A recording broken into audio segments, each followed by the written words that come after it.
Kamustahin naman natin ang pagpapadala ng tulong sa ating mga kababayan na naapektuhan ng ulan.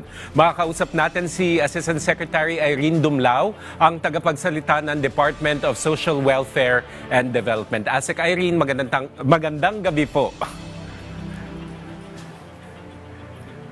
Magandang gabi, Asek Joey. Magandang gabi din, Ms. Princess. And magandang gabi sa lahat po ng sumusubaybay ng inyo pong programa.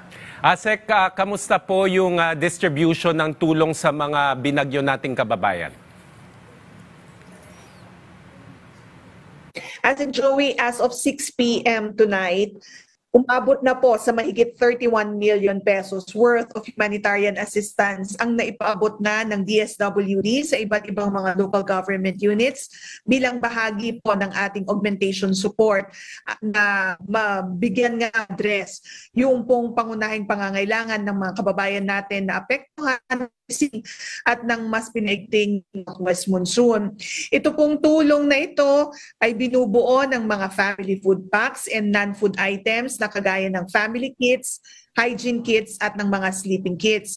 Ito pong tulong na ito ay naipaabot natin dyan sa Region 2, particularly in Cagayan. Sa Region 3, particularly in Pampanga, ganyan din po sa Mimaropa, sa may Palawan, and then of course sa Region 6, in Lacan, Capiz, Iloilo, and Negros Occidental, and gayon din po sa Region 9 sa Zamboanga del Norte at gayon din po sa Basilan. And patuloy pa rin po nakikipag-ugnayan ng DSWD through our field offices para ma-address din po at maibigay natin yung mga request ng mga local government units.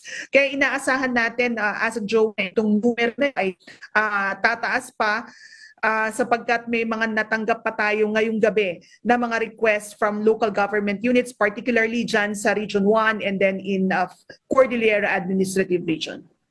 Ang dami niyong binanggit, Asek Irene, na regions mula North-South, pati Region 9, mayroon pala ding naapektuhan. So, base po sa initial assessment nyo, ano po yung pinaka-apektadong rehiyon at sapat po ba yung naipapaabot na tulong sa kanila? Although you said na tuloy-tuloy ang pagbibigay ng food packs at saka non-food items. Yes, Asek Joey, ito nga pong Southwest Monsoon ay talagang nakaapekto sa iba't ibang lugar sa ating bansa. Sa katunayan, as of 6 p.m. tonight, umabot na sa mahigit 96,000 na mga pamilya ang apektado nitong bagyong Krising at ng Southwest Monsoon. Ito po ay sa Region 1, sa Region 2, Region 3, Mimaropa, Region 5, gayon din po sa Region 6, sa Region 7, sa Region 9, Region 11, and then of course sa Cordillera Administrative Region. Batay po dito sa ating DROMIC ng as of 6 p.m., ang pinakamarami pong numero ng apektado nitong pag-uulan ay sa Region 3. Meron pong mahigit 40,000 na mga pamilya na apektado. And then of course, in Region 6, mahigit 29,000 din po na mga pamilya ang apektado. And based on our monitoring, ang pinakamalaking bilang ng mga nasa evacuation centers, ito po yung mga displaced population na pansamantala ay nanunuluyan sa mga evacuation center. Ang pinakamalaking bilang po ay nasa Region 6. Na kung saan meron pong mahigit 5,000 mga pamilya ang nasa mga evacuation centers sa kasalukuyan. Asek Irene, bukod po doon sa pagkain at doon sa mga health kits, ano po kaya yung kailangan pa, lalo na doon sa nabanggit nyo sa Region 6 na 5,000 pamilya na nasa evacuation center? Well, Asek Joey, dahil nasa response phase pa po tayo ngayon, talagang ang mga pangunahing pangangailangan ng mga kababayan po natin na naapektuhan ay yung pagkain at yung mga non-food items, kagaya nga po ng mga sleeping kits, kitchen kits, hygiene kits, family kits, dahil yung mga pangunahin na pangangailangan ngayon. And then of course, dahil ang DSWD ay hindi lamang naman po nangunguna sa food and non-food item provision, tayo rin ay nangunguna sa camp coordination and camp management and in the protection of internally displaced persons.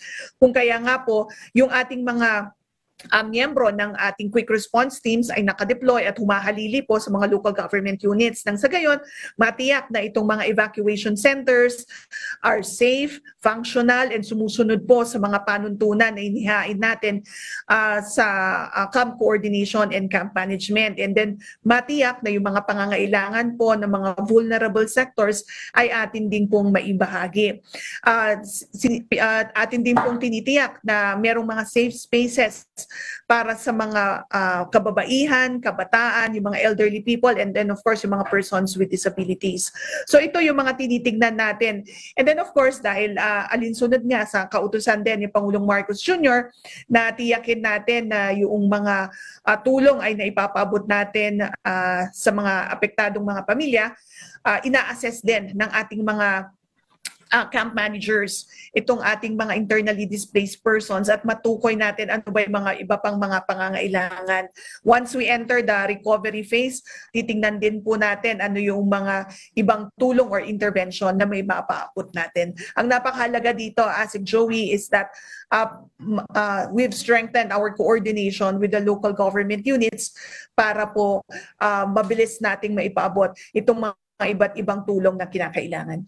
Magandang balita po yan, Asek Irene, na mabilis na naipapaabot ang tulong sa ating mga apektadong kababayan. Maraming salamat po sa inyong oras, Asek Irene Dumlao, ang tagapagsalita ng DSWD.